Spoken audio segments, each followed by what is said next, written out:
السلام عليكم ورحمة الله. بسم الله الرحمن الرحيم.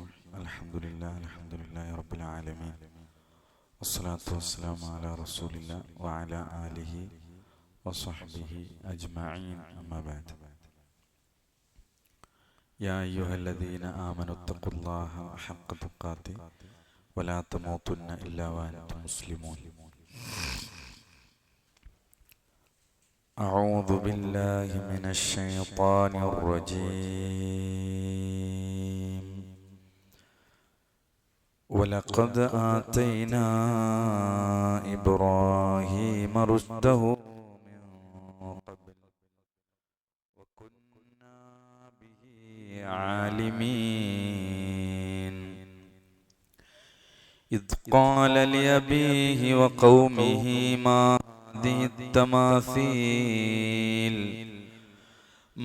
هذه التماثيل التي أنتم لها عاكفون.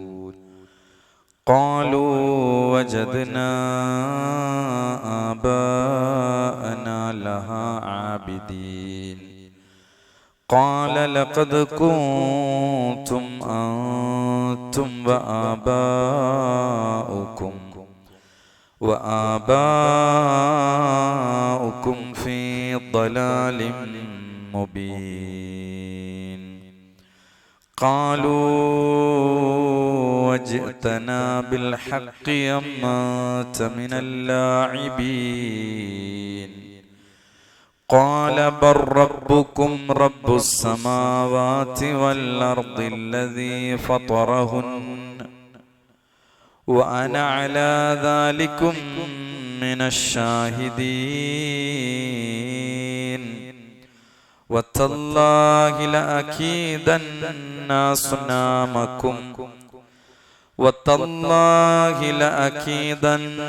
أصنامكم بعد أن تولوا مدبرين. فجعلهم جذاذا إلا كبيرا لهم لعلهم إليه يرجعون. رب اشرح لي صدري ويسر لي أمري واحلل عقدة من لساني يفقهوا قولي. നമ്മൾ 55 മുതലുള്ള ആയത്തുകളാണ് നമുക്ക് എടുക്കാനുള്ളത്.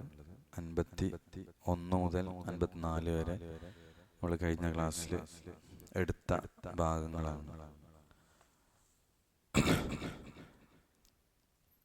നബി സല്ലല്ലാഹു അലൈഹി വസല്ലമയിൽ നിന്ന് അബൂ മൂസ റളിയല്ലാഹു അൻഹു പറയുന്ന ഒരു ഹദീസ്, വിശുദ്ധ ഖുർആന്റെ പഠനവുമായി ബന്ധപ്പെട്ടത്. മനഃപ്പാഠമാക്കിയാൽ പലരും പറയാറുള്ളത് അത് മറന്നുപോകുന്നു, അത് നമ്മളിൽ നിന്ന് വിട്ടുപോകുന്നു എന്നൊക്കെ ആളുകൾ പറയാറുണ്ട്. എന്നാൽ അതുമായി ബന്ധപ്പെട്ട് അൻ-നബി സല്ലല്ലാഹു അലൈഹി വസല്ലം ഖാൽ, ഇമാം ബുഖാരിയും മുസ്ലിമും റിവായത്ത് ചെയ്ത മുത്തഫഖുൻ അലൈഹി ആയ ഹദീസാണ്.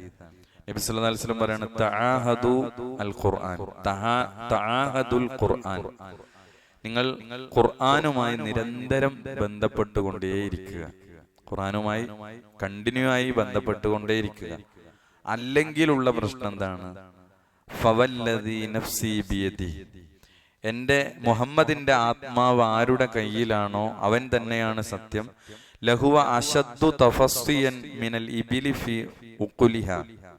റസൂല പറയാണ്, കയറിൽ ബന്ധിക്കപ്പെട്ട ഒട്ടകം കുതറിപ്പോകുന്നതിനേക്കാൾ വേഗതയിൽ, അതിനേക്കാൾ ഉപരിയായി ഖുർആൻ അത് കുതറിപ്പോകുന്നതാണ് ഒരാളിൽ നിന്ന്. അപ്പോൾ നിരന്തരം ബന്ധപ്പെട്ടിട്ടില്ലെങ്കിൽ ഒരൊട്ടകം എങ്ങനെയാണോ കയറിൽ ബന്ധിക്കപ്പെട്ട ഒട്ടകം അത് കുതറിപ്പോകുന്നത്, അതുപോലെ എന്ത് ചെയ്യും, നമ്മളിൽ നിന്ന് ഇത് നഷ്ടപ്പെട്ടു പോകുമെന്നാണ്. അതേപോലെ ഇബ്നു ഉമർ റളിയല്ലാഹു അൻഹു ഉദ്ധരിക്കുന്ന മറ്റൊരു ഹദീസിൽ കാണാം, അതിനൊരു പരിഹാരം എന്ന നിലക്ക് റസൂലുള്ളാഹി സ്വല്ലല്ലാഹു അലൈഹി വസല്ലം പഠിപ്പിച്ചത്, വൈദാ ഖാമ സാഹിബുൽ ഖുർആൻ, ഖുർആനിന്റെ ആളുകൾ നമസ്കരിക്കുകയും ഫഖറഅഹു ബില്ലൈലി വന്നഹർ, രാവും പകലും അവരെന്ത് ചെയ്യാ, പകലിലുമായി ഖുർആൻ ഓതുകയും ചെയ്താൽ, ദക്കറഹു വൈദാ ലം യഖും ബിഹി നസിയഹു, അവൻ ഖുർആൻ മറക്കാതെ അത് ഓർമ്മയാകാൻ അത് ഉപകാരപ്പെടും. ഖുർആൻ ഓതിക്കൊണ്ട് നമസ്കരിച്ചിട്ടില്ല എങ്കിൽ അയാൾ അത് മറക്കും. അപ്പൊ ഇവിടെ ഒരുപാട് കാര്യങ്ങൾ ഈ 2 ഹദീസുകളിലൂടെ നമുക്ക് ലഭിക്കുന്നു. ഖുർആൻ നിരന്തരം അത് ബന്ധപ്പെട്ട് നിൽക്കുന്നില്ലെങ്കിൽ ഖുർആൻ നമ്മളിൽ നിന്ന് എന്ത് ചെയ്യും? അത് വിട്ടുപോകും. പ്രത്യേകിച്ച് നമ്മൾ മറന്നുപോകും പഠിച്ച സൂറത്തുകളടക്കം. അതിനൊരു പരിഹാരം കൂടിയാണ് എന്ത്? നമുക്ക് നമസ്കാരങ്ങളിൽ നമ്മൾ പഠിച്ച സൂറത്തുകള്, ആയത്തുകള് പാരായണം ചെയ്യാന്നുള്ളത്. നമ്മളിപ്പോ സുന്നത്തായ നമസ്കാരങ്ങൾ, രാത്രി നമസ്കാരങ്ങളിൽ, റവാത്തിബ് സുന്നത്തുകളിൽ നമ്മൾ പഠിച്ച ചെറുതും വലുതുമായൊക്കെ സൂറത്തുകളൊക്കെ അല്പാൽപമായി നമ്മൾ ഓതിയാൽ നമ്മൾ പഠിച്ച ഹിഫ്ലിനെ ഒരു സംരക്ഷിക്കാൻ, അത് അവിടെ കൊണ്ട് നടക്കാൻ നമുക്ക് എന്തെങ്കിലും പറ്റും. അത് ഓതി നോക്കാതെയും നമസ്കാരത്തിൽ ഓതാതിരിക്കുകയും ചെയ്യുമ്പോൾ അത് നമ്മളിൽ നിന്ന് എന്ത് ചെയ്യും? മറന്നുപോകും. അതൊരൊട്ടകം ഒരു കെട്ടഴിച്ചു പോയതുപോലെ എന്ത് ചെയ്യും? നമ്മളിൽ നിന്ന് ഖുർആൻ പോകുന്നതാണ്. അപ്പൊ അതിന് നമുക്ക് ഏറ്റവും നല്ലൊരു പരിഹാരമാണ്. നമുക്ക് ഹിഫ്ലുള്ള സൂറത്തുകൾ, ഇപ്പൊ നമ്മൾ മഗ്രിബ് നിസ്കരിച്ചു, മഗ്രിബിന് ശേഷം 2 റക്അത്ത് അവിടെ പ്രത്യേകമായിട്ട് സുന്നത്തായി പഠിപ്പിച്ച സൂറത്തുകളുണ്ട്. എന്നാൽ മറ്റ് റവാത്തിബ് നമസ്കാരങ്ങളിൽ, തഹജ്ജുദ് നമസ്കാരങ്ങളിലൊക്കെ നമുക്ക് എന്ത് ചെയ്യാം? നമ്മൾ പഠിച്ച സൂറത്തുകൾ നമുക്ക് എന്ത് ചെയ്യാം?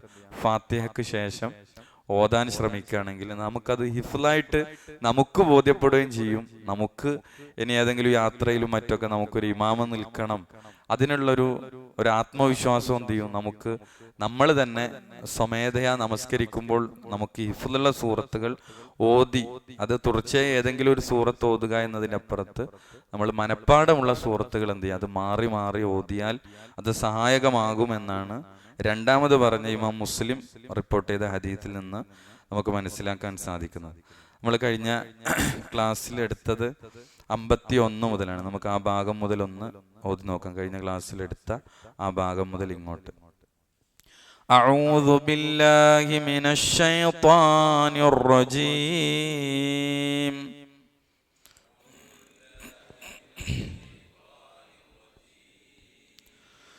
വലഖദ് ആതൈനാ ഇബ്രാഹീമ റുശ്ദഹു മിൻ ഖബ്ൽ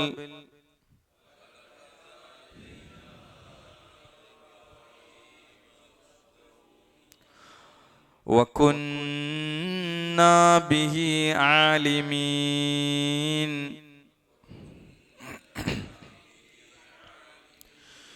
إذ قال لأبيه وقومه ما هذه التماثيل التي أنتم لها عاكفون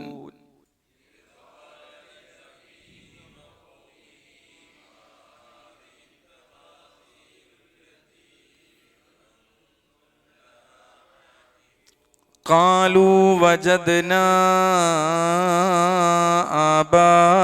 آباءنا لها عابدين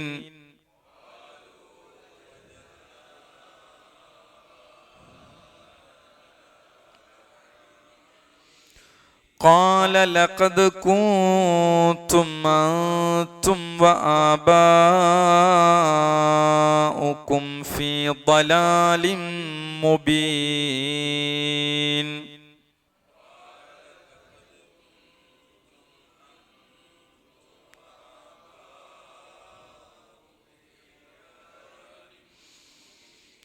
قالوا وجئتنا بالحق أم أنت من اللاعبين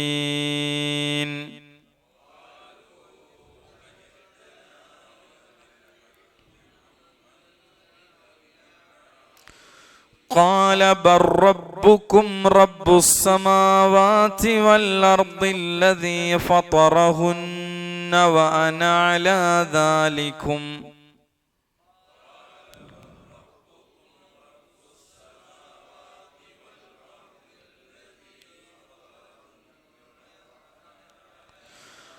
وأنا على ذلكم من الشاهدين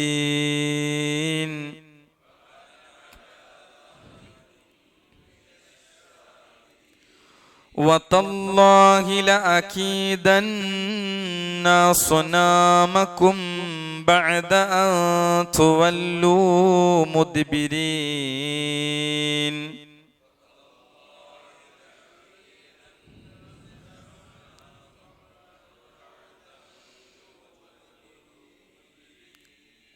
فجعلهم جذاذا إلا كبيرا لهم لعلهم إليه يرجعون.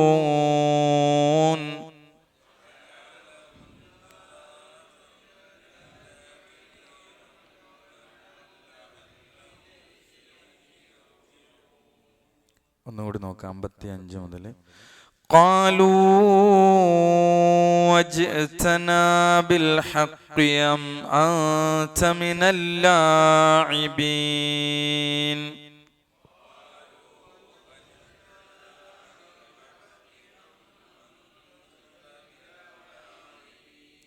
അവിടെ ഖാലു മദ്ദിന്റെ അക്ഷരമായ വാവ് അവിടെ വന്നു. അതേപോലെ ഹംസക്ക് മുമ്പാണ് അവിടെ വന്നത്. അപ്പോൾ അവിടെ 5 ഹർക്കത്തിനുള്ള മദ് മുൻഫസിലാണ്. അതേപോലെ അന്ത നമ്മൾ ആവർത്തിച്ചു വരുന്നതാണ്. ഇഖ്ഫാ നൂനു സാക്കിന, തായിന് മുമ്പ് നൂനു സാക്കിനയാണ്. അവിടെ അന്ത ഇഖ്ഫാ ആണ്. അപ്പോൾ ഖാലൂ അജിഅ്തനാ ബിൽ ഹഖ് അം അൻത മിനൽ ലാഇബീൻ.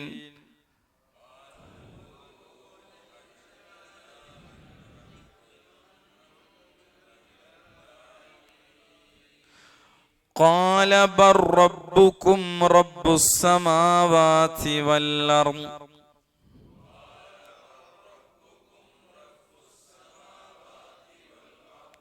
അവിടെ ബൽ റബ്ബുക്കും ഇല്ല, അവിടെ ഓതണ്ട എങ്ങനെയാണ്? ബർ റബ്ബുക്കും എന്നാണ്.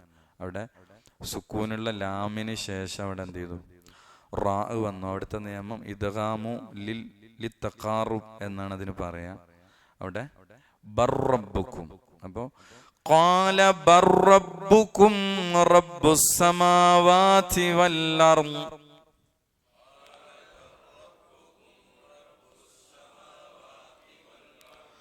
الذي فطرهن وأنا على ذلكم من الشاهدين.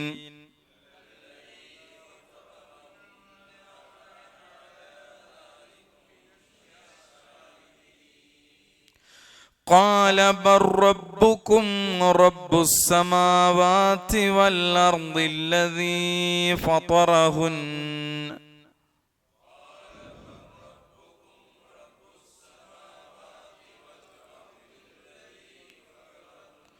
وأنا على ذلكم من الشاهدين.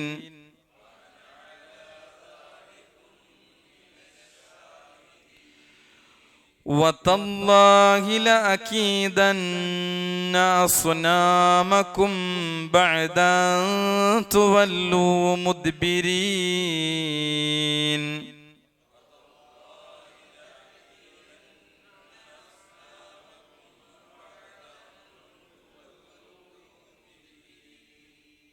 അവിടെ അസ്നാമക്കും ബഅദ, അവിടെ ഇഖ്ഫാ ഉശഫവി എന്നാണ് പറയാ.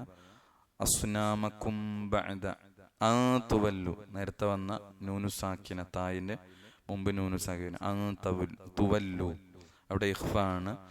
വതല്ലാഹി ലഅകീദന്ന അസ്നാമക്കും ബഅദ തുവല്ലു മുദ്ബിരീൻ.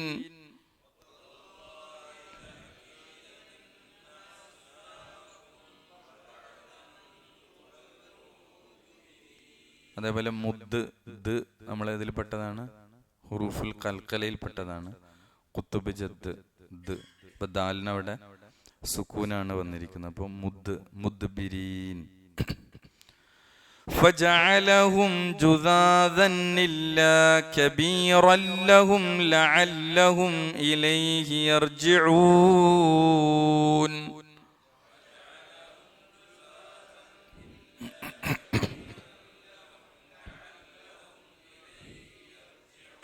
അവിടെ ജുദാദൻ തെൻവീൻ നമുക്കറിയാം ഹർക്കത്ത് ഡബിളായിട്ട് വരും. അവിടെ ഹംസക്ക് മുമ്പാണ് ആ തെൻവീന് വന്നത്. അവിടെ ഇൽഹാറാണ്. അപ്പോൾ ചിലയിടത്ത് നമ്മൾ ഇഖ്ഫാ ചെയ്ത് അവ്യക്തമായിട്ട് ഓതാറാണ്. ഇവിടെ ഇൽഹാർ എന്തുകൊണ്ടാണ്? അവിടെ ആ സുക്കൂന് ഇങ്ങോട്ട് വെളിവാകണം. ജുദാദൻ, ജുദാദൻ ഇല്ല, അങ്ങനെയാണ്. فجعلهم جذاذا إلا كبيرا لهم لعلهم إليه يرجعون.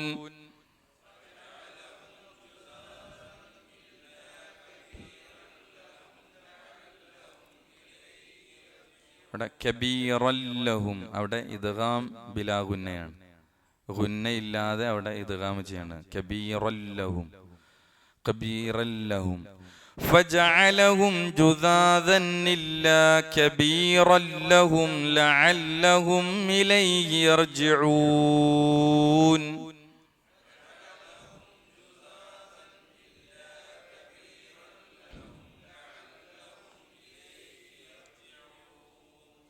നമ്മൾ കഴിഞ്ഞ ആയത്തുകളിൽ നമ്മൾ പഠിച്ച വിഷയം ഇബ്രാഹിം നബി അലൈഹി ഇസ്ലാമയുടെ ചരിത്രമാണ് നമ്മൾ പറഞ്ഞു തുടങ്ങിയത്. 51-ാമത്തെ ആയത്ത്. പ്രത്യേകിച്ച് മക്കക്കാര്, ബഹുദൈവ വിശ്വാസികളായ ശിർക്കു ചെയ്യുന്ന മക്കക്കാരെ സംബന്ധിച്ചിടത്തോളം ഇബ്രാഹിം നബി അലൈഹി ഇസ്ലാമയുടെ ചരിത്രം അവർക്ക് പറഞ്ഞു കൊടുക്കണം. ഇബ്രാഹിം നബി അലൈഹി ഇസ്ലാം അദ്ദേഹത്തിന്റെ സമൂഹത്തോട് പറഞ്ഞിരുന്ന ദഅവത്തുമായി ബന്ധപ്പെട്ട ഭാഗമാണ് നമ്മൾ എടുത്തത്. അദ്ദേഹം തൻ്റെ പിതാവിനോട്, തൻ്റെ ജനതയോട് അല്ലാഹു അല്ലാതെ ആരാധ്യനില്ല, അവർ ആരാധിച്ചു വരുന്ന വിഗ്രഹങ്ങൾക്ക് ഒന്നിനും ഉപകാരോപദ്രവങ്ങൾ ഉടമപ്പെടുത്താൻ കഴിയാത്ത, ഒന്നിനും സാധിക്കാത്ത, കഴിവില്ലാത്ത കേവലം ആ ബിംബങ്ങൾ മാത്രമാണ്. അതിൻ്റെ ഒരു നിരർത്ഥകത അദ്ദേഹം ബോധ്യപ്പെടുത്തി കൊടുക്കുകയാണ്. അതാണ് നമ്മൾ കഴിഞ്ഞ ക്ലാസ്സുകളിലൊക്കെ എടുത്തത്. അവിടെ ഇബ്രാഹിം നബി അലൈഹി ഇസ്ലാമിയുടെ ചരിത്രത്തിൽ അദ്ദേഹം ദഅവത്തിൽ സ്വീകരിച്ച വളരെ കണിശമായ, ശക്തമായ ശൈലികൾ, അതാണ് ഇനി നമ്മൾ പഠിക്കാനുള്ള ഭാഗം. അപ്പോൾ അവരെ ആരാധിച്ചു കൊണ്ടിരിക്കുന്ന ആളുകളുടെ കൃത്യമായ ആ നിരർത്ഥകത ബോധ്യപ്പെടുത്തിയപ്പോൾ അവർ ചില കാര്യങ്ങൾ, ചില ചോദ്യങ്ങൾ ഇങ്ങോട്ട് ചോദിക്കുകയാണ്. അവരാദ്യം പറഞ്ഞ ന്യായം എന്താണ്? അവര് കാലു വജദിന ആബാന, ഞങ്ങളുടെ വാപ്പാരിങ്ങനെയാണ് ചെയ്തത്. അപ്പോൾ തക്ലീദുൽ ആബാ, നമ്മൾ പറഞ്ഞു കാക്ക കാരണവന്മാരെ തക്ലീദ് ചെയ്യുക എന്ന ഒരു ദുസ്വഭാവമാണ് അവർക്കുണ്ടായിരുന്നത്, ഇബ്രാഹിം നബിന്റെ കൗമിനുണ്ടായിരുന്നത്. അതേ ഇബ്രാഹിം നബിന്റെ ആളുകളാണെന്ന് പറയുന്ന മക്കൾക്കാർക്കും എന്തുണ്ട്? ഇതേ ദുസ്വഭാവം ഉണ്ടായിരുന്നു. അതല്ല എന്ത് ചെയ്യാണ്? ഇതിലെ ഒരു ഹിക്മത്ത് എന്താന്ന് വെച്ചാൽ, ഇത് മക്കൾക്കാരോട് പറയുമ്പോൾ അവർ അംഗീകരിക്കുന്ന ഇബ്രാഹിം നബി അലൈഹി ഇസ്ലാം ഇതിനെതിരെ പോരാടിയ ആളാണ്. ഏത്? ഈ ദുസ്വഭാവത്തിനെതിരെ പോരാടിയ ആളാണ്. തക്ലീദിനെതിരെ അള്ളാഹുവിന്റെ സന്ദേശത്തെയാണ് പിൻപറ്റേണ്ടത് എന്നത് കൃത്യമായി പഠിപ്പിച്ചൊരു പ്രവാചകനാണ്.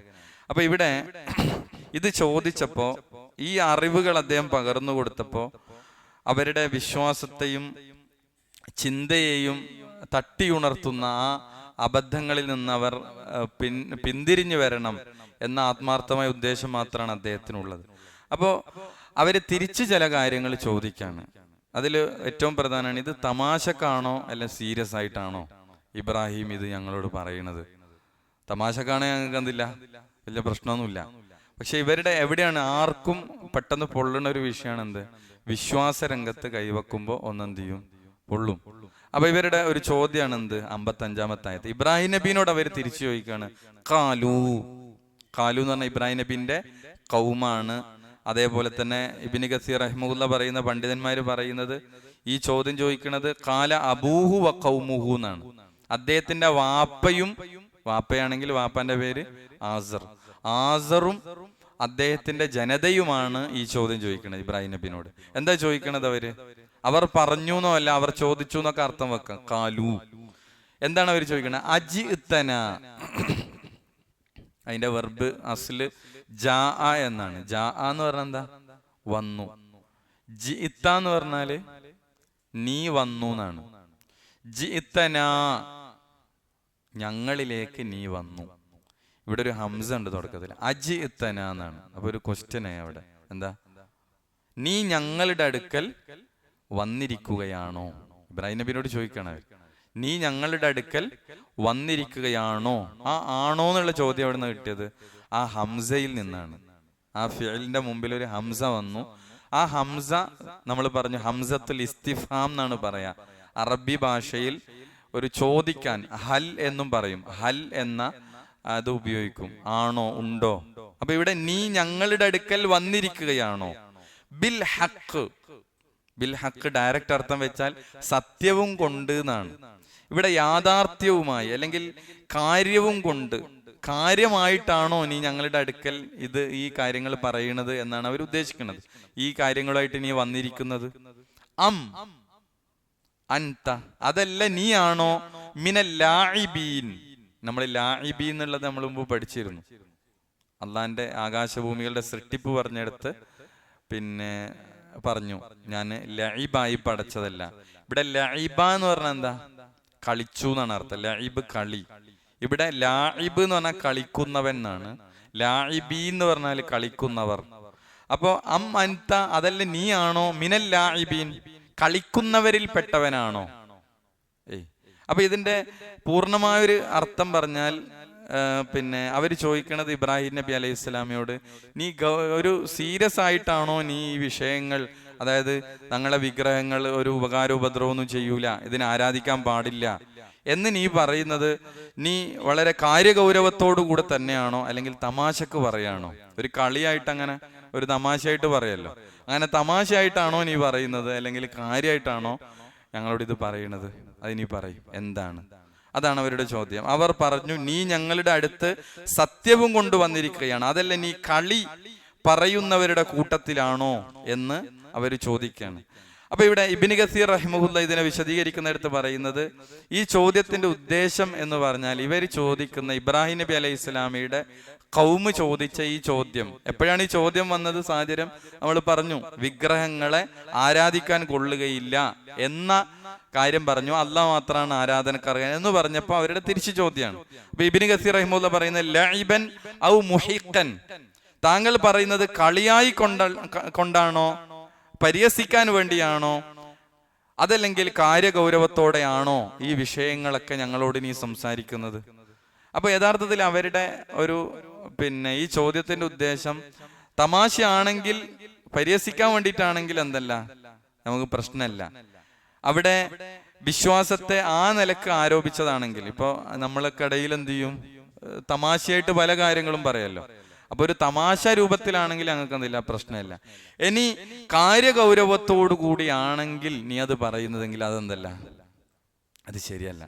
അത് ശരിയല്ല എന്ന് മാത്രല്ല, ഇനി അവര് പറയാൻ ശ്രമിക്കുന്ന കാര്യം ഇബ്രാഹിം നബി അലൈഹി ഇസ്ലാമിയോട്, അത് കാര്യഗൗരവത്തോടെയാണെങ്കിൽ ഞങ്ങളെ വിഗ്രഹങ്ങളുടെ, ബിംബങ്ങളുടെ സിഫാത്തുകൾ അവർ പറയും, അതിന്റെ വർണ്ണനകളാണ് ഇനി അവർ പറയാൻ ഉദ്ദേശിക്കുന്നത്. അതായത് ഞങ്ങളെ ബിംബങ്ങൾ എന്ന് പറഞ്ഞാൽ എന്താണ് നീ മനസ്സിലാക്കിയത്? അത് നമ്മൾ കാലങ്ങളായിട്ട് ആരാധിച്ചു പോകുന്നതാണ്, അതിനെന്തൊക്കെ കഴിവുണ്ട്, അങ്ങനെയൊക്കെ അവർ പറയാൻ നിൽക്കുകയാണ്. ഇതിന്റെ കുറെ മേന്മകൾ പറയാൻ നിൽക്കുകയാണ്. ഏതിന്റെ? ഗൗരവത്തിലാണെങ്കിൽ, സീരിയസ് ആയിട്ടാണ് നീ ഇത് പറഞ്ഞെങ്കിൽ അതിനെ ഗണ്ണിക്കാൻ അവരെടുത്ത് എന്തുണ്ട്? ബിംബങ്ങളുടെ അവർ പറയുന്ന കുറെ ന്യായങ്ങളുണ്ട്. അന്ന് യാഥാർത്ഥ്യങ്ങളല്ല, കുറെ ന്യായങ്ങൾ. ഈ ന്യായങ്ങൾ പറഞ്ഞു നിൽക്കുന്ന സമയത്ത് ഈ ചോദ്യത്തിന് ഇബ്രാഹിം നബി അലൈഹി സ്വലാം പ്രതികരിക്കുന്നത് എങ്ങനെയാണ്? ചോദ്യം എന്താ? തമാശക്കാണോ സീരിയസ് ആയിട്ടാണോ എന്നാണ്. പക്ഷെ അദ്ദേഹം എന്ത് പറഞ്ഞില്ല?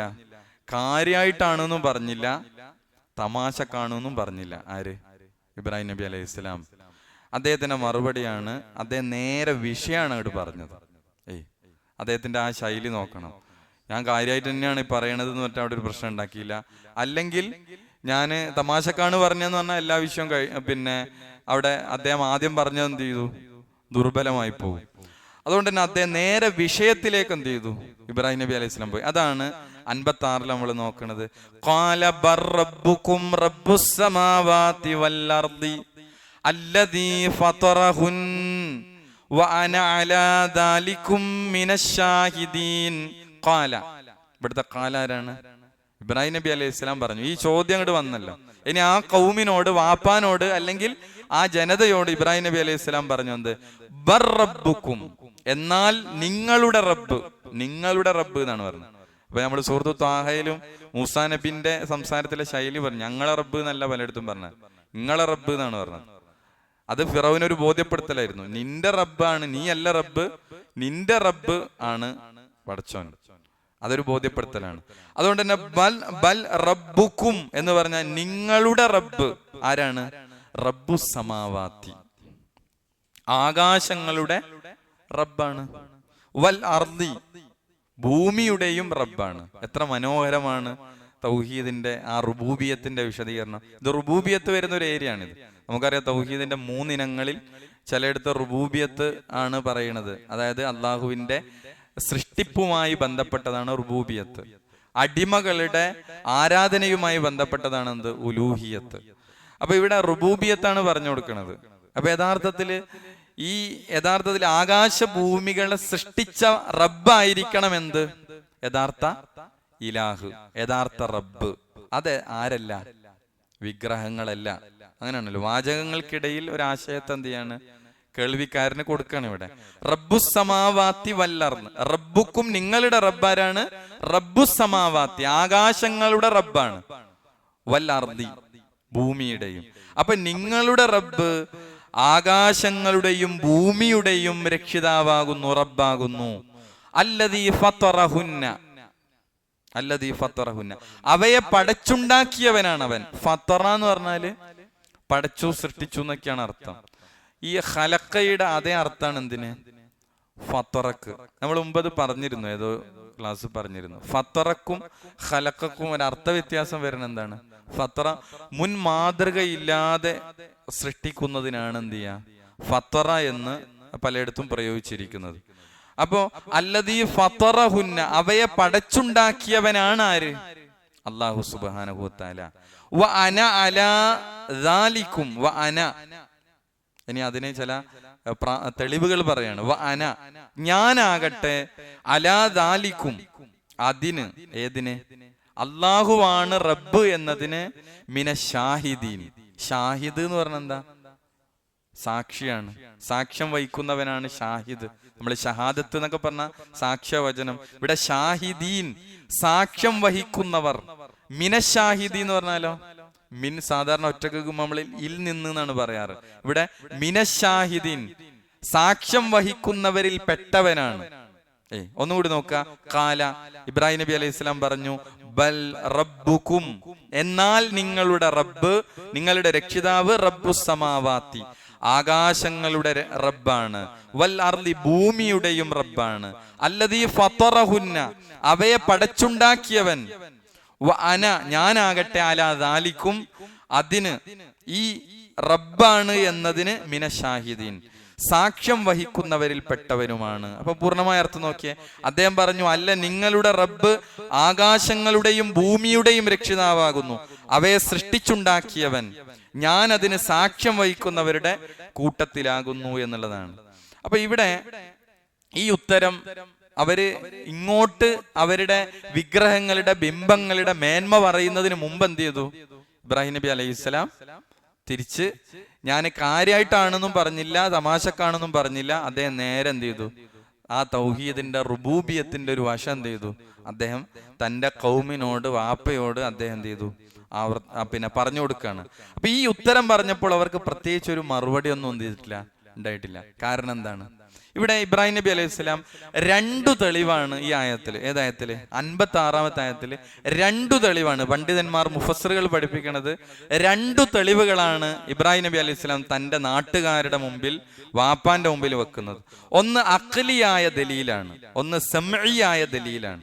2 ദലീലുകളാണ് അദ്ദേഹം ഇതിലൂടെ വെക്കുന്നത്. എന്താണ് അഖ്ലിയായ ദലീൽ എന്ന് പറഞ്ഞാൽ? എന്താ? ബുദ്ധിപരമായ ഒരു തെളിവ്. എന്താണ് ബുദ്ധിപരമായ തെളിവ്?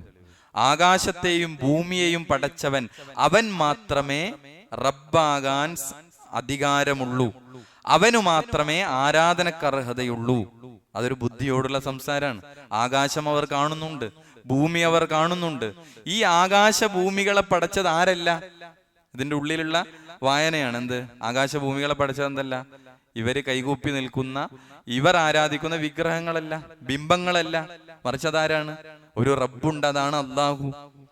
അപ്പോ ബുദ്ധിയോടാണ് സംസാരിക്കുന്നത്. അഖ്ലിയായ ഒരു ദലീലാണ് അദ്ദേഹം വെച്ചു കൊടുക്കുന്നത്. ആകാശഭൂമികളെ സൃഷ്ടിച്ചവൻ മാത്രമേ റബ്ബാകാൻ പറ്റൂ.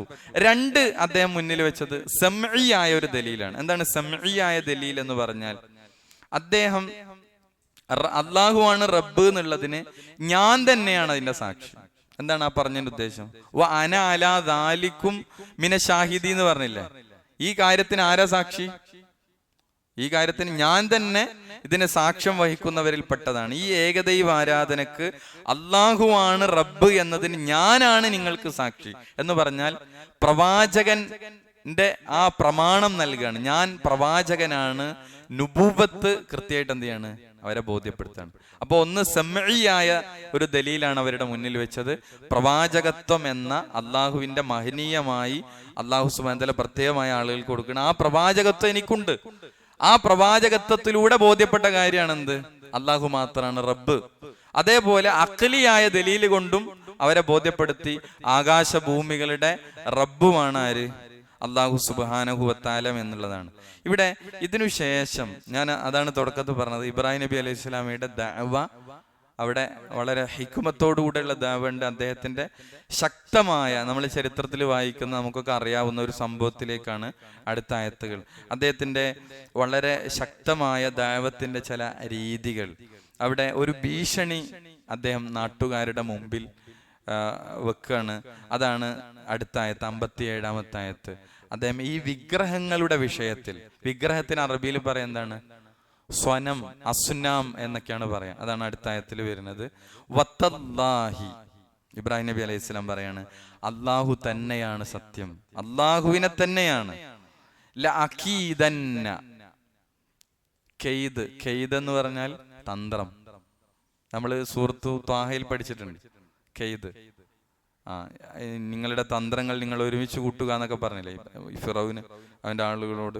അപ്പൊ കെയ്ദ്. അപ്പോ ഇവിടെ ഇബ്രാഹിം നബി നാട്ടുകാരോട് പറയാണ് ലഅകീദന്ന, ഞാൻ തീർച്ചയായും ഞാൻ തന്ത്രം പ്രയോഗിക്കുക തന്നെ ചെയ്യും. എന്താണ് ആ തന്ത്രം? നമുക്ക് പറയാം. ഈ തന്ത്രത്തിന് തഫ്സീറുകൾ നൽകിയ വ്യാഖ്യാനം നശിപ്പിക്കും എന്ന അർത്ഥത്തിലാണ് പിന്നെ ഇബ്രാഹിം നബി അലൈഹി സ്വലാം ഇത് പറയുന്നത്. ഞാൻ തന്ത്രം പ്രയോഗിക്കുക തന്നെ ചെയ്യും തീർച്ചയായും. അസ്നാമക്കും, നിങ്ങളുടെ വിഗ്രഹങ്ങളെ കൊണ്ട്. അപ്പൊ നിങ്ങളുടെ വിഗ്രഹങ്ങളെ കൊണ്ട് നിശ്ചയമായി ഞാൻ ഒരു തന്ത്രം പ്രയോഗിക്കുക തന്നെ ചെയ്യും. ബഅദ അൻ തുവല്ലു മുദ്ബിരീൻ. ബഅദ, ബഅദ എന്ന് പറഞ്ഞാല് ശേഷം, ഖബല മുമ്പ്. ബഅദ അൻ തുവല്ലു, ഏതിനു മുമ്പ്? അൻ തുവല്ലു, നിങ്ങൾ തിരിഞ്ഞുപോയ ശേഷം, നിങ്ങൾ ഇവിടുന്ന് തിരിഞ്ഞുപോയ ശേഷം, മുദ്ബിരീൻ പിന്നിട്ടവരായി നിങ്ങൾ തിരിഞ്ഞുപോയ ശേഷം നിങ്ങളുടെ വിഗ്രഹങ്ങൾക്കെതിരെ ഞാൻ എന്ത് ചെയ്യും? ഒരു തന്ത്രം ഞാൻ പ്രയോഗിക്കും. അതിന്റെ ഒന്നുകൂടി നോക്കുക. വത്തല്ലാഹി, അള്ളാഹുവിനെ തന്നെയാണ്. ലഅകീദന്ന, ലഅകീദന്ന, ഞാൻ തന്ത്രം പ്രയോഗിക്കുക തന്നെ ചെയ്യും. അസ്നാമക്കും, നിങ്ങളുടെ വിഗ്രഹങ്ങളുടെ വിഷയത്തിൽ, വിഗ്രഹങ്ങളെ കൊണ്ട്. ബഅദ അൻ തുവല്ലു, നിങ്ങൾ തിരിഞ്ഞുപോയതിന് ശേഷം, മുദ്ബിരീൻ പിന്നിട്ടവരായി. അപ്പൊ അതിന്റെ പൂർണ്ണമായ അർത്ഥം നോക്കിയേ. അള്ളാഹുവിനെ തന്നെയാണ് തീർച്ചയായും നിങ്ങൾ പിന്നിട്ടു പോയതിനു ശേഷം ഞാൻ നിങ്ങളുടെ വിഗ്രഹങ്ങളുടെ കാര്യത്തിൽ ഒരു തന്ത്രം പ്രയോഗിക്കുന്നതാണ്. ഇവിടെ എന്താണ് പണ്ഡിതന്മാർ ഇവിടെ പറയുന്ന, വളരെ പിന്നെ ചരിത്ര പണ്ഡിതന്മാർ വളരെ കൃത്യമായിട്ട് പറയുന്നത്, ഇവിടെ ഇവർ പൂരത്തിന്, ഉത്സവത്തിന് പോകുന്ന ഒരു സമയം. നമുക്കൊക്കെ ഇബ്രാഹിം നബിന്റെ ചരിത്രത്തിൽ നമ്മൾ മുമ്പേ പഠിച്ചൊരു ഭാഗമാണ്. ഈ നാട്ടുകാരൊക്കെ അവരുടെ ഒരു പ്രത്യേകമായ ഈദുണ്ട്, ഒരു ഉത്സവം, ഒരു ആഘോഷം. അപ്പൊ ആ ദിവസം അവർ പോയി തിരിച്ചു, അതാണ് ആ ബഅദാൻ തുവല്ലു എന്ന് പറഞ്ഞത്. നിങ്ങൾ ആ ഉത്സവത്തിന് എല്ലാവരും കൂടിയിട്ട് എന്ത് ചെയ്യാണ്? ഒരു ഭാഗത്തേക്ക് പോവുകയാണ്. അപ്പൊ അത് പോയി തിരിച്ചു വരുന്നതിന് ശേഷം ഞാൻ എന്ത് ചെയ്യും? വിഗ്രഹത്തിന്റെ വിഷയത്തിൽ ഒരു തന്ത്രം പ്രയോഗിക്കാനുണ്ട്, അത് ഞാൻ പ്രയോഗിക്കും. ആരാണ് പറയുന്നത്? ഇബ്രാഹിം നബി അലൈഹി സ്വലാം. അപ്പൊ തിരിച്ചു വരുമ്പോഴേക്കും നശിപ്പിക്കുമെന്നാണ് ഇബ്രാഹിം നബി അലൈഹി സ്വലാം ഉദ്ദേശിച്ചത് എന്നുള്ളതാണ്. അപ്പൊ ഇവിടെ പല രൂപത്തിൽ തഫ്സീറുകൾ, വിശദീകരണങ്ങൾ കാണാം. ഈ താക്കീത് ഒന്ന് മുഫസ്സിറുകൾ പറഞ്ഞൊരഭിപ്രായം, ഇത് പരസ്യമായി പറഞ്ഞതാണ് എന്നാണ് ഒരഭിപ്രായം. എന്ത്? നാട്ടുകാരോട് നിങ്ങളെ വിഗ്രഹങ്ങളുടെ വിഷയത്തിൽ. അതൊരു അദ്ദേഹത്തിന് ചില അതിലൊരു ഹിക്മത്തുകൾ ഉണ്ടായിരുന്നു, ചില ബോധ്യപ്പെടുത്തലുകൾ ഉണ്ടായിരുന്നു. ഇതിനൊന്നിനും കഴിവില്ല, നമുക്കറിയാലോ ആ ചരിത്രം. അപ്പൊ ഇവര് ഉത്സവത്തിന് പോയ സമയം നോക്കി ഈ വിഗ്രഹങ്ങളുടെ വിഷയത്തിൽ ഇബ്രാഹിം നബി അലൈഹി സ്വലാം അവരോട് പരസ്യമായിട്ട് തന്നെ പറഞ്ഞു, ഞാൻ ഇതിനെതിരെ ഒരു തന്ത്രം പ്രയോഗിക്കും. ഇനി രണ്ടാമത്തെ ഒരു ഇബ്രാഹിം നബി അലൈഹി സ്വലാം അതൊരു രഹസ്യമായിട്ട് മനസ്സ് പറഞ്ഞായിരുന്നു. പക്ഷെ ഏതോ ഒരു വിദ്വാൻ എന്ത് ചെയ്തു? അത് കേട്ടു. ഇബ്രാഹിം നബി ഞാൻ കാണിച്ചു തരാന്നൊക്കെ ഇങ്ങനെ ചിലപ്പോൾ നമ്മൾ ചെറിയൊരു ഇതിലിങ്ങോട്ട് പറയില്ലേ, അപ്പൊ അതിന് ഞാനൊരു തന്ത്രം പ്രയോഗിക്കും. അതൊരാൾ കേട്ടു, അത് അവരിലേക്ക് അത് പരസ്യമാക്കി പിന്നെ എത്തിച്ചു കൊടുത്തു എന്നതാണ് രണ്ടാമത്തെ അഭിപ്രായം. എന്നിരുന്നാലും അദ്ദേഹം ഒന്നുകിൽ പരസ്യമായിട്ട് പറഞ്ഞു, അല്ലെങ്കിൽ രഹസ്യമായി അദ്ദേഹം പറഞ്ഞു, അത് മറ്റുള്ളവർ അറിഞ്ഞു. അപ്പോ വിഗ്രഹങ്ങളുടെ വിഷയത്തിൽ അദ്ദേഹം പിന്നെ ഇബ്രാഹിം നബി അലൈഹി സ്വലാം കൃത്യമായ ഒരു തന്ത്രം പ്രയോഗിക്കും എന്ന് പറഞ്ഞു. അങ്ങനെയാണ് അദ്ദേഹം എന്ത് ചെയ്യണത്, ഇവര് പോയ സമയം നോക്കി എന്ത് ചെയ്തു ഇബ്രാഹിം നബി അലൈഹി സ്വലാം. അതാണ് 58-ാമത്തെ ആയത്ത്. ഫജഅലഹും, ഈ നാട്ടുകാരൊക്കെ പോയി. പിന്നെ ഇവരുടെ കുറെ വിഗ്രഹങ്ങളും വലിയൊരു വിഗ്രഹമുണ്ട് അതിൻ്റെ ഇടയിൽ. ഇദ്ദേഹം ഫജഅലഹും, ജഅല എന്ന് പറഞ്ഞാൽ ആക്കി. അങ്ങനെ അദ്ദേഹം അവരെ ആക്കി. അവരെ എന്ന് പറഞ്ഞാൽ ഈ അസുനാമുകള് എന്താണ് ആക്കിയത്? ജുദാദൻ, അതൊരു പുതിയ പദമാണ് ഇതില്. ജുദാദൻ എന്ന് പറഞ്ഞാല് കഷ്ണം, തുണ്ടം തുണ്ടമാക്കാന്ന് പറയുന്നത് അതന്നെ. തുണ്ടം തുണ്ടമാക്കി എഴുത്തുമനാട് തലാക്ക ഇട്ടിട്ട് തുണ്ടം തുണ്ടമാക്കി അദ്ദേഹം എന്ത് ചെയ്തു? അതിനെ ഉടച്ചു കളഞ്ഞു. അതാണ് ഫജഅലഹും ജുദാദൻ. അങ്ങനെ അദ്ദേഹം അതിനെ തുണ്ടം തുണ്ടമാക്കി. ഇല്ല കബീറൻ, വലിയവനെ ഒഴിച്ചിട്ട്, ഒരു വലിയതൊഴിച്ചിട്ട്. അപ്പൊ അതിന്റെ കൂട്ടത്തിൽ വലിയൊരു സ്വനമുണ്ട്. വലിയൊരു സ്വനമിനെ അവിടെ എന്ത് ചെയ്തു? അതിനെ ജുദാദാക്കിയില്ല, കഷ്ണാക്കിയിട്ട് തുണ്ടം തുണ്ടാക്കി ഇട്ടിട്ടില്ല. വലിയോൻ എന്ത് ചെയ്തു? അവിടെ നിലനിർത്തി.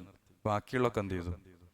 അദ്ദേഹം ഫജഅലഹും ജുദാദൻ, അദ്ദേഹം തുണ്ടം തുണ്ടമാക്കി ഇട്ട് കളഞ്ഞു.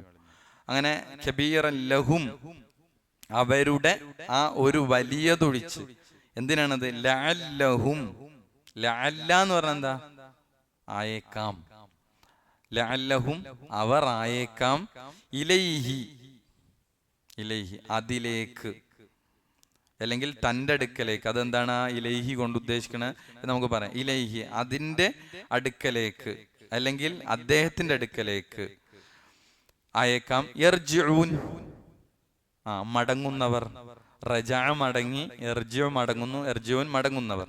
മടങ്ങുന്നവരായേക്കാം, തൻ്റെ അടുക്കലേക്ക് മടങ്ങുന്നവരായേക്കാം. അപ്പൊ ഇവിടെ അദ്ദേഹം എല്ലാത്തിനെയും എന്ത് ചെയ്തു? നശിപ്പിച്ചു. എന്നാൽ ഒരു വലിയതിന്റെ കഴുത്തിൽ എന്ത് ചെയ്തു? അതിന്റെ കുദ്ദും ഒരു അദ്ദേഹം ഇതിനുപയോഗിച്ച ഒരു ആയുധം, ഒരു മഴു, അതെന്ത് ചെയ്തു? വലിയതിന്റെ കഴുത്തിൽ അങ്ങോട്ട് എന്ത് ചെയ്തു? ചാർത്തി. അങ്ങനെ ഉത്സവം കഴിഞ്ഞ് പിന്നെ അവരെന്ത് ചെയ്യാണ്? വരുമ്പോഴാണ്, ആരാധിക്കാൻ വരുമ്പോഴാണ് എന്ത് ചെയ്യുന്നത്? തലകൾ കഷ്ണിച്ചു കിടക്കുന്നത് ആ നാട്ടുകാർ കാണുന്നത്. ഇവിടെ ഇലൈഹി എന്ന് പറഞ്ഞ് ഈ ഹീ എന്നുള്ള ലമീർ മടങ്ങുന്നത് രണ്ടർത്ഥത്തിലാണ്. ഒന്ന്, ഇത് ഉത്സവം കഴിഞ്ഞിട്ട് അവർ വന്നിട്ട് ഇതൊക്കെ തച്ചുടഞ്ഞ് കിടക്കുന്നത്, കഷ്ണം കഷ്ണമായി കിടക്കുന്നത് കണ്ടാൽ അവരെന്ത് ചെയ്യും? ഒന്ന് ഇലൈഹി, തന്നിലേക്ക് മടങ്ങി വരുന്നവരായേക്കാം എന്ന് പറഞ്ഞാൽ അവർ ഇബ്രാഹിം നബിന്റെ അടുക്കലേക്ക് മടങ്ങി വരാൻ വേണ്ടിയാണ്. അപ്പൊ എന്ത് ചെയ്യും, എന്ത് ചെയ്തു എന്ന് അന്വേഷിക്കാൻ വരും. അപ്പം വിശദീകരിച്ചു കൊടുക്കാം എന്ത് അവർക്ക് കാര്യങ്ങൾ. രണ്ട്, അവർ എല്ലാവരും ആ വലിയ വിഗ്രഹത്തിന്റെ അടുക്കലേക്ക് എന്ത് ചെയ്യാം? തിരിച്ചു പോകാൻ വേണ്ടിയാണ്. അപ്പൊ ആരാണിത് നശിപ്പിച്ചത്? വലിയ ബിംബത്തിന്റെ അടുത്ത് നിൽക്കുമ്പോ കുറച്ചാൾക്കെങ്കിലും എന്ത് ചെയ്യും? ഒരു ബോധം വരും. എന്ത്? ഈ വലിയോനിക്കും എന്ത് ചെയ്യാൻ പറ്റൂല, ഇത് കാണാനും കേൾക്കാനും ഇത് അറിയാനും ഒന്നും പറ്റൂല. അപ്പൊ ഒരു ആത്മവിചിന്തനത്തിന് ഈ സംഭവം എന്ത് ചെയ്യണം? ഈ നാട്ടുകാർക്ക് കാരണമാകണം. മനസ്സിൽ സ്വയം ഒരു തിരിച്ചറിവ് ലഭിക്കണം. എന്ത്? ഒന്നും കഴിയാത്തതാണ്. വലിയതിനെ അവശേഷിപ്പിച്ചതിൽ വലിയൊരു ഹിക്മത്തുണ്ട്. എന്താ? അപ്പൊ ഇബ്രാഹിം നബീന്റെ അടുത്ത് വന്നപ്പോ അവർ ചോദിച്ചെന്താണ്? ആ വലിയവരോട് ചോദിച്ചു നോക്കാനാണ് പറഞ്ഞത്. ആരാണെന്ന് അവരോട് ചോദിച്ചു നോക്കൂടെ നിങ്ങൾക്ക്? ആരാണ് ഉടച്ചു കളഞ്ഞത്? പക്ഷെ അതിന് കേൾക്കാനോ കാണാനോ പ്രതികരിക്കാനോ ഉള്ള ശേഷിയില്ല എന്ന ഈ ആരാധനയുടെ വിഡ്ഢിത്തവും അതിന്റെ നിരർത്ഥകതയും ഒരു സംഭവത്തിലൂടെ ബോധ്യപ്പെടുത്താനാണ് എന്ത് ചെയ്തത്? ഇബ്രാഹിം നബി അലൈഹി സ്വലാം ഉദ്ദേശിച്ചത് എന്നുള്ളതാണ്. അപ്പൊ ഇബ്രാഹിം നബി അലൈഹി സ്വലാം അത് നശിപ്പിച്ചു. പിന്നീട് തിരിച്ചു വന്നതിന് ശേഷമുള്ള ചരിത്രമാണ് എന്ത് ചെയ്യണത്? ശേഷമുള്ള ഭാഗത്ത് കൊടുക്കുന്നത്.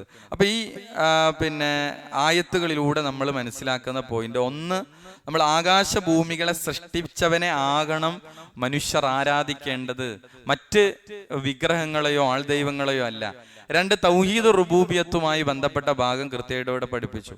അതേപോലെ അല്ലാഹു അല്ലാതെ ആരാധിക്കപ്പെടുന്നവർക്ക് ആകാശഭൂമികളുടെ നിർമ്മിതിയിൽ ഒരു പങ്കുമില്ല. ഒരു പങ്കുമില്ല. അതാണ് റുബൂബിയത്ത് പറഞ്ഞതിലൂടെ വിഗ്രഹങ്ങൾക്ക് പങ്കില്ല എന്ന് കൃത്യമായി ബോധ്യപ്പെടുത്തിയത്. അതേപോലെ പ്രബോധകന്മാർ ശ്രദ്ധിക്കേണ്ട കാര്യങ്ങളും ഇവിടെ. പ്രബോധകന്റെ ജീവിതം തൗഹീദിന് സാക്ഷിയാകണം എന്ന വലിയ ഒരു തത്വം ഇബ്രാഹിം നബി അലൈഹി സ്വലാം പഠിപ്പിക്കുകയാണ്. ബഹുദൈവ ആരാധകരുടെ ചോദ്യങ്ങൾ കൃത്യമായി മനസ്സിലാക്കിയിട്ട് വേണം മറുപടി പറയാൻ എന്നും ഇബ്രാഹിം നബി അവരുടെ ചോദ്യങ്ങളൊക്കെ വളരെ ഹിക്മത്തോടു കൂടിയാണ് എന്ത് ചെയ്യണത് ഇബ്രാഹിം നബി കൈകാര്യം ചെയ്തത്.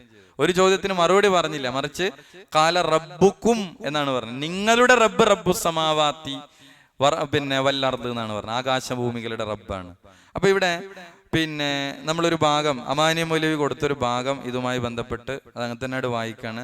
തങ്ങളും തങ്ങളുടെ പിതാക്കളും പിഴച്ചു പോയിട്ടുണ്ടെന്ന് അദ്ദേഹം അവരോട് പറഞ്ഞപ്പോൾ ഇപ്പറയുന്നത് കാര്യമായിട്ടാണോ അതല്ല കളിയായിട്ടാണോ എന്നവർ അന്വേഷിക്കുന്നു. കളിയാണെന്ന് പറഞ്ഞു കിട്ടിയാൽ അവർ സംതൃപ്തരായിക്കൊള്ളും. കാര്യമാണെന്ന് പറയുന്ന പക്ഷം പൂർവികന്മാരെയും അവരുടെ ഗുണഗണങ്ങളെ സംബന്ധിച്ചും മറ്റും അവർക്ക് പലതും പറയാനുണ്ടായിരിക്കും. അതിനൊന്നും ഇടയാക്കി ദീർഘിപ്പിക്കാതെ അദ്ദേഹം കാര്യം വ്യക്തമാക്കുന്നു. ഈ ആകാശഭൂമികളെ സൃഷ്ടിച്ചു പരിപാലിക്കുന്ന ഒരു മഹാശക്തി ഉണ്ടെന്ന് നിങ്ങൾക്ക് നല്ല പോലെ അറിയാമല്ലോ. നിങ്ങളുടെ വിഗ്രഹങ്ങൾക്ക് അതിലൊന്നും ഒരു പങ്കുമില്ലെന്നും നിങ്ങൾക്കറിയാം. അപ്പോൾ ഏക മഹാശക്തിയെ ആയിരിക്കണം നിങ്ങൾ ആരാധ്യനായി സ്വീകരിക്കുന്നത്. ഈ തത്വം അംഗീകരിച്ച സത്യസാക്ഷിയാണ് ഞാൻ. എന്നിരിക്കെ കളിയുടെ പ്രശ്നം തന്നെ ഇവിടെയില്ല. മാത്രമല്ല അവരുടെ അഭാവത്തിൽ ആ വിഗ്രഹങ്ങളെ നശിപ്പിക്കുവാൻ അദ്ദേഹം ഏർപ്പാട് ചെയ്യുമെന്ന് ഒരു ബലമായ താക്കീതും അദ്ദേഹം നൽകി. ഈ താക്കീത് അദ്ദേഹം പരസ്യമായി പറഞ്ഞതാണെന്നും അതല്ല സ്വയം പറഞ്ഞതാണ്, പക്ഷെ അത് ആരോ കേൾക്കുകയുണ്ടായെന്നും പറയപ്പെടുന്നു. ഏതായാലും ജനങ്ങൾ ഉത്സവത്തിനോ മറ്റോ സ്ഥലം വിട്ടിരുന്ന അവസരത്തിൽ അദ്ദേഹം മഴുവെടുത്ത് വലിയ വിഗ്രഹത്തെ ഒഴിച്ച് ബാക്കിയെല്ലാം വെട്ടിമുറിച്ചു കളഞ്ഞു. മഴു വലിയ വിഗ്രഹത്തിന്റെ കഴുത്തിൽ കൊളുത്തി വെക്കുകയും ചെയ്തു. ലഅല്ലഹും ഇലൈഹി യർജിഊൻ, അവർ തന്റെ അടുക്കലേക്ക് മടങ്ങിയേക്കാം എന്ന വാക്യം രണ്ടു തരത്തിൽ വ്യാഖ്യാനിക്കപ്പെട്ടിരിക്കുന്നു. താൻ ഈ ചെയ്തതിനെപ്പറ്റി തന്നോട് ചോദ്യം ചെയ്യുവാൻ വരട്ടെ, അപ്പോൾ പറഞ്ഞു കൊടുക്കാം എന്ന അർത്ഥത്തിലും. വലിയ വിഗ്രഹം നശിപ്പിക്കപ്പെടാത്ത സ്ഥിതിക്ക് മറ്റുള്ള വിഗ്രഹങ്ങളെ കുറിച്ച് ജനങ്ങൾ അതിനോട് വന്ന് ചോദിക്കുകയും അപ്പോൾ അതിന്റെ കഴിവില്ലായ്മ അവർ ഗ്രഹിക്കുകയും ചെയ്യുവാൻ വേണ്ടി എന്ന സാരത്തിലുമാണ് ആ രണ്ടു വ്യാഖ്യാനങ്ങൾ. ഒന്നാമത്തെ വ്യാഖ്യാനം അനുസരിച്ച് ഇലൈഹി തന്റെ അടുക്കലേക്ക് എന്നതിലുള്ള സർവനാമം ലൊമീർ ഇബ്രാഹിം നബിയെയും, രണ്ടാമത്തേതനുസരിച്ച് ലൊമീർ വലിയ വിഗ്രഹത്തെയും കുറിക്കുന്നു. ആ ലൊമീർ എന്ന് പറഞ്ഞാൽ ഇലൈഹി എന്നുള്ള ആ ഹി ആണ് നമ്മൾ പറഞ്ഞത്. അതിലേക്ക് എന്നുള്ള ഹി എന്താണ്? ഒന്നുകിൽ ഇബ്രാഹിം നബിയുടെ അടുക്കലേക്ക് അല്ലെങ്കിൽ വലിയ വിഗ്രഹത്തിലേക്ക് എന്ന അർത്ഥത്തിലാണ്. വിഗ്രഹങ്ങളെ നശിപ്പിച്ചത് കാണുമ്പോൾ അവർക്കുണ്ടാകുന്ന ആ കോപവും വ്യസനവും അതിൽ നിന്നുള്ള പ്രതികരണവുമാണ് എന്ത് ചെയ്യണത്. ഇനി അടുത്ത ആയത്തിൽ അവർ തിരിച്ചു വന്ന ശേഷമുള്ള പ്രതികരണമാണ് ഇൻഷാ അല്ലാഹ് നമുക്ക് അടുത്ത ഒരു ഭാഗത്ത് നമുക്ക് പഠിക്കാനുള്ളത്. നമുക്കറിയാം, നമ്മൾ ഇബ്രാഹിം നബി അലൈഹിസ്സലാമയുടെ പേര് നമ്മുടെ ദിക്റുകളിൽ പലപ്പോഴും വരുന്ന പേരുകളാണ്. ഇപ്പൊ എന്നും രാവിലെയും വൈകുന്നേരവും ചൊല്ലേണ്ട ദിക്റിൽ അതിൽ കാണാം അസ്ബഹ്ന അല ഫിത്രത്തിൽ ഇസ്ലാം വ അല കലിമത്തിൽ ഇഖ്ലാസ് വ അല ദീനി നബിയിന മുഹമ്മദിൻ വ അല മില്ലത്തി അബീന ഇബ്രാഹിമ ഹനീഫൻ മുസ്ലിമ വമാ കാന മിനൽ മുശ്രിക്കീൻ. ഇതന്നെ വൈകുന്നേരം ഉണ്ട്. വൈകുന്നേരത്തിൽ ഒരു മാറ്റമുള്ളത് അസ്ബഹ്ന എന്നുള്ള എന്താവും അംസൈന. അർത്ഥം എന്താണ്? ഇസ്ലാമിന്റെ ഫിത്രത്ത് അല്ലാഹനെ മാത്രം ആരാധിക്കൽ എന്ന ശുദ്ധ പ്രകൃതിയിലും അൽ ഇഖ്ലാസ് അവിടെ ഷഹാദത്ത് കലിമ എന്ന വചനത്തിലും നമ്മുടെ നബി മുഹമ്മദ് നബി സല്ലല്ലാഹു അലൈഹി വസല്ലമയുടെ ദീനിലും നമ്മുടെ പൂർവ്വപിതാവായ ഇബ്രാഹിം നബി അലൈഹി സ്വലാമിയുടെ ഹനഫിയ നേർമാർഗം ഉൾക്കൊണ്ടും ഞങ്ങൾ പ്രഭാതത്തിൽ പ്രവേശിച്ചിരിക്കുന്നു. വൈകുന്നേരമാണെങ്കിൽ ഞങ്ങൾ വൈകുന്നേരത്തിൽ പ്രവേശിച്ചിരിക്കുന്നു. അദ്ദേഹം ഇബ്രാഹിം നബി അലൈഹി സ്വലാം നേർമാർഗം ഉൾക്കൊണ്ട ഒരു മുസ്ലിം ആയിരുന്നു. വമാ കാന മിനൽ മുശ്രിക്കീൻ, അല്ലാഹു അല്ലാത്തവരെ ആരാധിക്കുന്ന ആയിരുന്നില്ല. അപ്പൊ ഇവിടെ വിശുദ്ധ ഖുർആൻ ആവർത്തിച്ചു പറഞ്ഞൊരു സംഗതിയാണെന്ത്? വമാ കാന മിനൽ മുശ്രിക്കീൻ. ഈ പ്രാർത്ഥനയിലുണ്ട്. ഈ പ്രാർത്ഥന നമ്മൾ കാണാതെ പഠിക്കേണ്ടതാണ്. അസ്ബഹ്ന അലാ ഫിത്രത്തിൽ ഇസ്ലാം വ അലാ കലിമത്തിൽ ഇഖ്ലാസ് വ അലാ ദീനി നബിയിന മുഹമ്മദിൻ വ അലാ മില്ലത്തി അബീന ഇബ്രാഹിമ ഹനീഫൻ മുസ്ലിമൻ വമാ കാന മിനൽ മുശ്രിക്കീൻ. എന്തിനാണ് ഖുർആന്റെ പല ആയത്തിൽ ഇബ്രാഹിം നബിനെ പറ്റി പറഞ്ഞിടത്തൊക്കെ എന്തുണ്ട്? വമാ കാന മിനൽ മുശ്രിക്കീൻ എന്നുണ്ട്. കാരണം എന്താ? ഇബ്രാഹിം നബിന്റെ പാരമ്പര്യം അവകാശപ്പെടുന്ന കുറെ ആളുകളുണ്ട്. അതുകൊണ്ട് തന്നെ ഇബ്രാഹിം നബിനെ പറ്റി അടിക്കടി അല്ലാഹ് പറയണെന്ത്? ഇബ്രാഹിം നബി മുശ്രിക്കായിരുന്നില്ല, ഇബ്രാഹിം നബി ശിർക്ക് ചെയ്യുന്നവനായിരുന്നില്ല, മറിച്ച് കാന ഹനീഫൻ മുസ്ലിമൻ, അദ്ദേഹം ഋജുമനസ്കനായ മുസ്ലിമാണ്, അള്ളാഹനെ മാത്രം ആരാധിക്കുന്ന ഒരു മുസ്ലിമാണ്. നിങ്ങളെപ്പോലെ എന്തല്ല ബഹുദൈവ ആരാധകനായിരുന്നില്ല.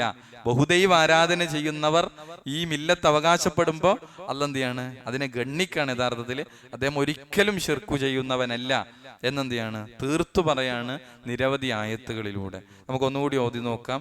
അപ്പൊ ഇത് യഥാർത്ഥത്തിൽ ഇബ്രാഹിം നബി അലൈഹി ഇസ്ലാമിയുടെ ഒരു സാഹചര്യവും അദ്ദേഹത്തിന്റെ ഒരു ദഅവയുടെ രീതിയും വളരെ ശക്തമായ നിലപാടുകൾ അദ്ദേഹം ഈ കുഫറിന്റെ ശിർക്കിന്റെ വിഷയത്തിലെടുത്ത് നമുക്ക് കാണാൻ സാധിക്കും. കഫർന സൂറത്തു മുംതഹനയിലും കാണാലോ, നമ്മൾ ആയത്ത് സൂറത്തു മുംതഹനയിലും കാണാം. പിന്നെ ഈ കുഫറുമായി എനിക്ക് യാതൊരു ബന്ധവുമില്ല എന്ന് കൃത്യമായി ഇബ്രാഹിം നബി അലൈഹി ഇസ്ലാം പറയുന്ന ഒരു ഭാഗം നമുക്ക് സൂറത്തു മുംതഹനയിലെ 4-ാമത്തെ ആയത്തിൽ കാണാൻ സാധിക്കും. അവിടെ പറഞ്ഞ ഇത് ഖാലൂ ലിഖൗമിഹിം ഇന്നാ ബുറാഉ മിൻകും വമിമ്മാ തഅബുദൂന മിൻ ദൂനില്ലാ, നിങ്ങളിൽ നിന്നും നിങ്ങൾ ആരാധിക്കുന്നതിൽ നിന്നും ഞാൻ നിങ്ങളിൽ നിന്ന് ഒഴിവാണ്. ആരോടാ പറയുന്നത്? ലിഖൗമിഹിം, തന്റെ ജനങ്ങളോടാണ് പറയുന്നത്. കഫർനാ ബിക്കും വബദാ ബൈനനാ വബൈനകുമുൽ അദാവത്തു വൽ ബഗ്ദാഉ അബദാ, ഞങ്ങളും നിങ്ങൾക്കുമിടയിൽ ശത്രുത പ്രകടമായിരിക്കുന്നു. ഏതുവരെ? നിങ്ങൾ അല്ലാഹനെ മാത്രം വിശ്വസിക്കുന്നത് വരെ, എന്നേക്കുമായി ഞങ്ങളും നിങ്ങളും തമ്മിൽ ശത്രുതയും വിദ്വേഷവും പ്രകടമായിരിക്കുന്നു എന്ന ശക്തമായ നിലപാടുകളാണ് അദ്ദേഹം ഷിർക്കിന്റെ കുഫറിന്റെ വിഷയങ്ങളിൽ എന്ത് ചെയ്തത്? സ്വീകരിച്ചത് എന്ന് നമുക്ക് കാണാൻ സാധിക്കും. അപ്പൊ നമ്മൾ എടുത്തത് 55 മുതൽ ഇങ്ങോട്ടുള്ള ഭാഗമാണ്. 58 വരെയുള്ള ആയത്തുകളാണ് നമ്മൾ എടുത്ത്. ഒന്നുകൂടി ഓതി നോക്കാം. അഊദു ബില്ലാഹി മിനശ് ശൈത്വാനിർ റജീം.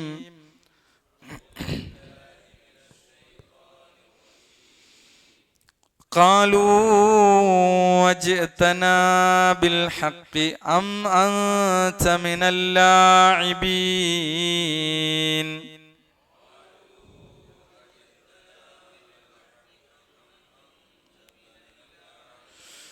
قالوا وجئتنا بالحق أم أنت من اللاعبين.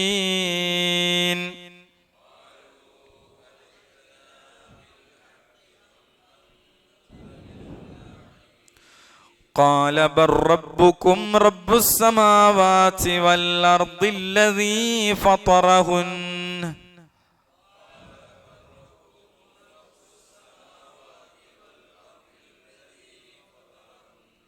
وأنا على ذلكم من الشاهدين.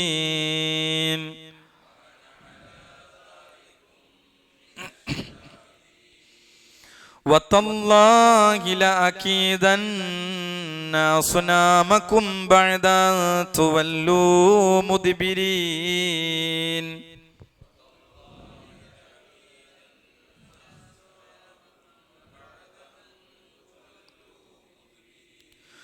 فجعلهم جذاذا إلا كبيرا لهم لعلهم إليه يرجعون.